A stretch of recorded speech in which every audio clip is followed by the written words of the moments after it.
Alors, dimanche 17 mai, je vous ai parlé des surréactions. J'aimerais y revenir un petit peu. Les surréactions, c'est vraiment quand on ne peut pas s'empêcher de parler, quand on doit dire quelque chose à quelqu'un, mais c'est tout de suite, on ne peut pas attendre, quand on doit acheter un objet qu'on ne peut pas attendre, quand qu'on pète un câble parce que notre t-shirt bleu n'est pas lavé, alors que franchement, il n'y a pas la mort d'un cheval.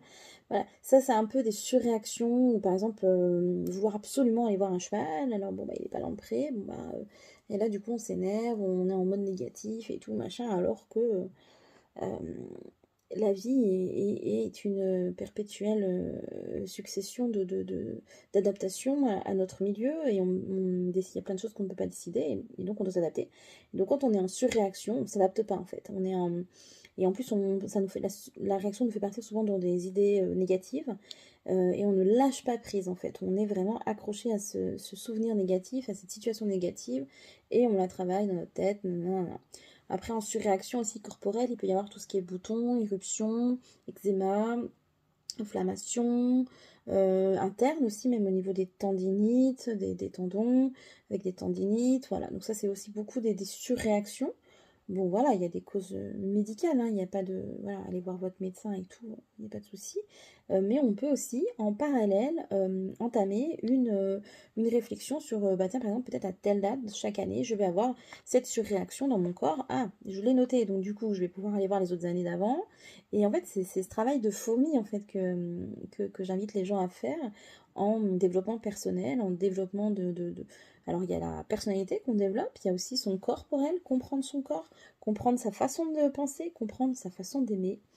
Et quand on comprend tout ça, en fait, on s'aime de plus en plus, on s'accepte aussi, on peut expliquer aux autres comment on fonctionne et aussi trouver sa place un peu de mieux en mieux. Et en fait, je trouve que c'est le chemin qu'on doit entreprendre et c'est dommage, je trouve que nos sociétés actuelles ne nous aident pas dans ce travail-là, mais c'est pas grave, on le fait autrement, tout est ok. Donc voilà, surréaction corporelle. Est-ce que ouais, une conjonctivite, c'est un peu une surréaction parce que c'est un bouton qui vient se mettre, les yeux rouges, voilà, surréaction.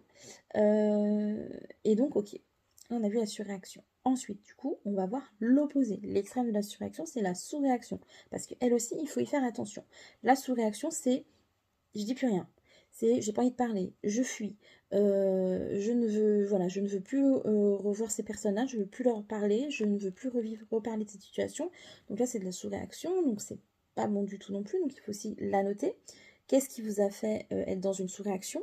Ce qui fait que quand l'émotion de la sous-réaction sera passée, vous pourrez revenir calmement à cette situation et essayer de comprendre qu'est-ce que ça a touché et moi, je peux vous accompagner aussi dans cette compréhension.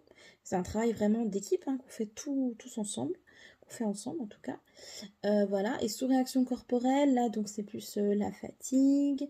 J'aime bien le mot de la paresse, de l'acédie. J'aime beaucoup ce mot acédie, c'est-à-dire acédie, la définition précise, c'est ne pas prendre assez soin de soi, c'est-à-dire ne pas mettre suffisamment d'énergie aux soins de sa propre personnalité. C'est un peu ce que je viens de vous dire sur le fait de travailler sur soi tout au long de sa vie pour mieux se comprendre, mieux se soigner, mieux s'accepter. Voilà, un petit peu tout est lié.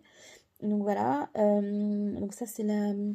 voilà, aussi quand on a nos cinq sens qui s'affaiblissent, c'est un côté de sous-réaction, quand on perd la vue, l'odorat, le goût, les sensations corporelles, quand on entend moins, on est en sous-réaction.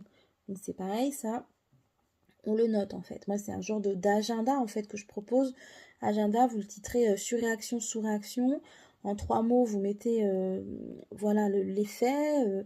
Donc la date, l'heure, ça sera marqué dans l'agenda.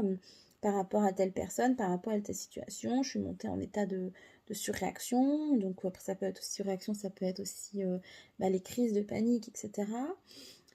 Sous-réaction, bah, c'est aller se coucher, c'est avoir beaucoup de sommeil, ne plus avoir faim aussi, voilà, se renfermer sur ne plus avoir envie de contact social, ne plus avoir d'envie en fait, même alimentaire.